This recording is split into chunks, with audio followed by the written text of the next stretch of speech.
وہ نہر کی اس پاری ہونی تھی تاکہ جنگ جلدی تمام ہو جائے. جاسوس آیا کانپتے ہوئے, یا علی آپ یہاں آرام کر رہے ہیں لشکر کے ساتھ؟ خوارج کا پورا لشکر نہر کے اس پار چلا گیا. جب وہ شخص یہ خبر دے رہا تھا, مولا نے کہا کیا تو نے اپنی آنکھ سے دیکھا ہے؟ کہا یا علی آپ کو ہماری زبان پہ یقین نہیں. یا علی ہم تو آپ ہی کے آدمی ہیں, میں نے اپنی آنکھوں سے دیکھا ہے. خوارج کا پورا لشکر نہر کے اس پار سے اس پار چلا گیا.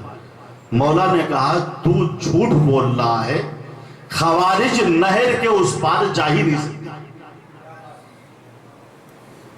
کہا ٹھیک ہے علی اعتماد نہ کرو میری بات. تو چلا گیا.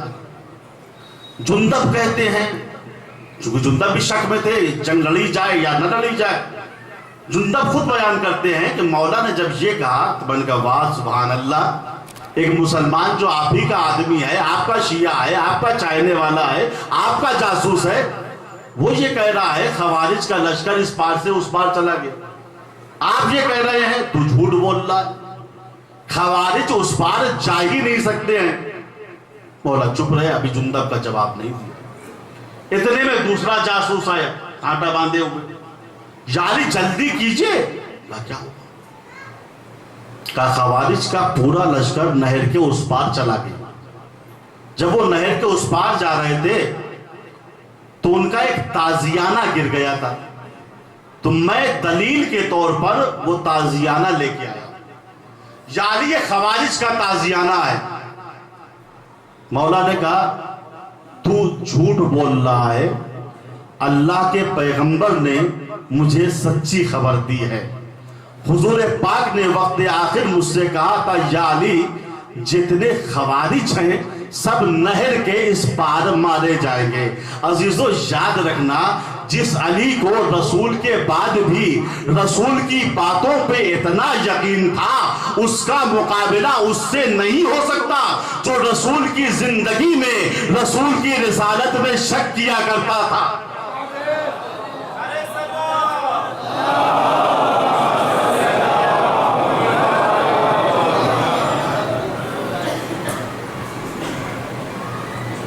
مولا نے کہا تو جھوٹ بول رہا ہے, اللہ کے پیغمبر نے مجھے سچی خبر دی تھی کہ جتنے خوارج ہیں سب نہر کے اس پار مارے جائیں گے. پھر مولا نے کہا جندب گھوڑے پہ سوار ہو جاؤ. جندب سوار ہوئے, لشکر والے سوار ہوئے.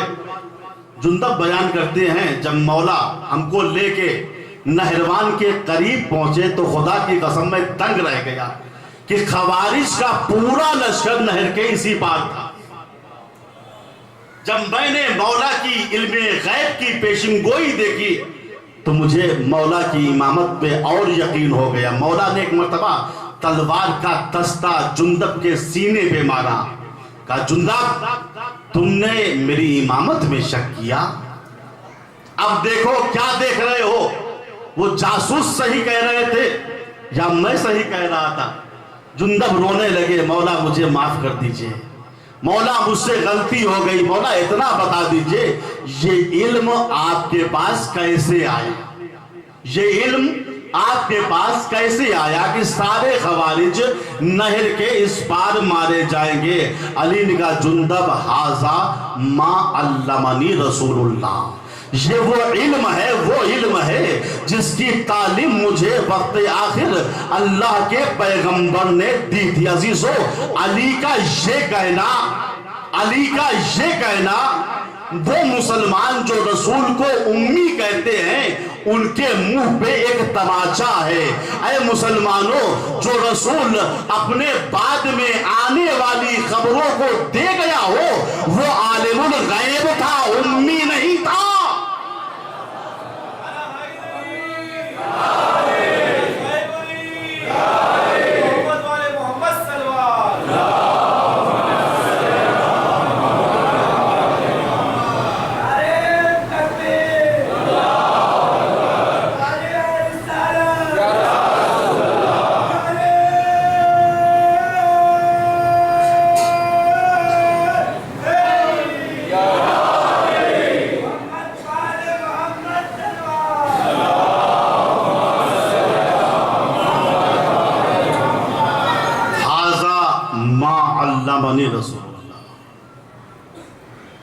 یہ وہ علم ہے جس کی تعلیم مجھے اللہ کے رسول نے دی تھی. کیوں؟ چونکہ خدا کی طرف سے اللہ کے رسول خبر دے کے گئے تھے میرے بعد میرے وصی علی ابن ابی طالب علیہ السلام، ان کے بعد حسن ہیں، ان کے بعد حسین ہیں. یہ روایت صرف ہمارے یہاں نہیں دوسروں کے یہاں بھی موجود ہے. انشاءاللہ وقت ملا تو کسی مجلس میں اس کی توضیح دیں گے کہ ہر امام کا نام رسول نے بیان کیا تھا. یہ ہماری کتابوں میں بھی ہے اور ہمارے علاوہ دوسرے مذہب کے جو مسلمان ہیں ان کے یہاں بھی چیز موجود ہے. اور یہ مشہور حدیث کہ جتنے بھی ائمہ ہیں اہل بیت کے، مثل اہل بیتی کا سفینۃ نوح،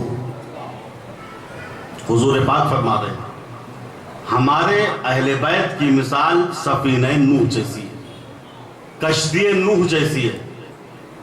جو کشتی پہ سوار ہوگا اہل بیت والا ہوگا وہ نجات پائے.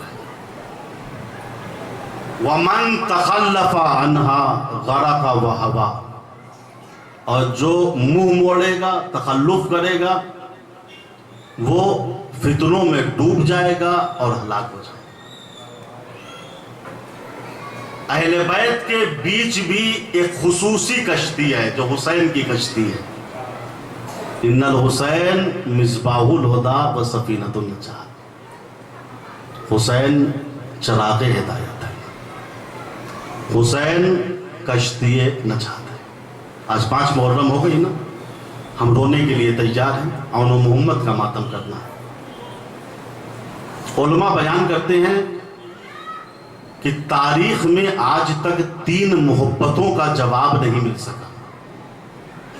ایک محبت باپ اور بیٹے کی ہے، ایک محبت باپ اور دختر کی ہے، اور ایک محبت بھائی اور بہن کی ہے. جس طریقے سے حضرت یعقوب اپنے بیٹے یوسف کو چاہتے تھے، اس طریقے سے آج تک کسی باپ نے اپنے بیٹے سے محبت نہیں کی. جس طریقے سے رسول اسلام اپنی دختر فاطمہ سے محبت کرتے تھے، آج تک کسی باپ نے اپنی بیٹی سے ایسی محبت نہیں کی. اور جس طریقے سے زینب حسین کو چاہتی تھی، حسین زینب کو چاہتے تھے، بھائی اور بہن کی ایسی محبت پوری تاریخ میں نہیں دیکھی گئی. اسی لیے 28 رجب کو جب حسین ابن علی آمادہ بسفر ہوئے، زینب کو اطلاع ہوئی، تڑپ کے بھیا کے پاس آئی، بھیا میں نے سنا ہے تم آمادہ بسفر ہو. کہا ہاں بہن. کہا مجھ کو اطلاع نہیں دی. بھیا آپ کو تو معلوم ہے زینب بغیر آپ کے زندہ نہیں رہ سکتی. حسن نے ایک جملہ کا بہن بابا نے آپ کی نسبت عبداللہ کی طرف دے دی ہے، یہ ہے حفظ حقوق. جاؤ پہلے اپنے شوہر عبداللہ سے اجازت لو، اگر عبداللہ اجازت دے دے تو میرے ساتھ چلو. لکھا ہے زینب اپنے گھر میں آئی، عبداللہ بیمار تھے، غنودگی کا عالم تھا، سو رہے تھے. زینب نے جگانا مناسب نہیں سمجھا، بس عبداللہ کے سرہانے بیٹھ کے ثانیہ زہرا نے رونا شروع کر دیا. جب گرم گرم آنسو عبداللہ کے رخساروں پہ پڑے، عبداللہ نے چونک کے آنکھیں کھول دی، رو کے کہا علی کی بیٹی رونے کی وجہ کیا ہے؟ زینب نے کہا عبداللہ میرا بھائی حسین مدینہ چھوڑ کے جا رہا ہے. عبداللہ تم تو جانتے ہو بغیر بھائی کے یہ زینب زندہ نہ رہ پائے گی. عبداللہ نے کہا شہزادی آپ شوق سے جائیے. زینب اٹھی، چند قدم چلی، عبداللہ کی نحیف سی آواز آئی، ثانیہ زہرا رک جاؤ. زینب کا دل دھڑکنے لگا کہیں ایسا نہ ہو عبداللہ اپنی بیماری کی وجہ سے مجھے روک لے. مگر ایک مرتبہ عبداللہ نے کہا شہزادی آپ تنہا جا رہی ہیں، تنہا آپ کا جانا مناسب نہیں ہے، اپنے ساتھ اون و محمد کو ساتھ لیتی جائیے. اگر کربلا کے میدان میں آپ کے بھائی حسین پہ کوئی وقت پڑ جائے تو اون و محمد کو میری طرف سے قربان کر دیجیے گا.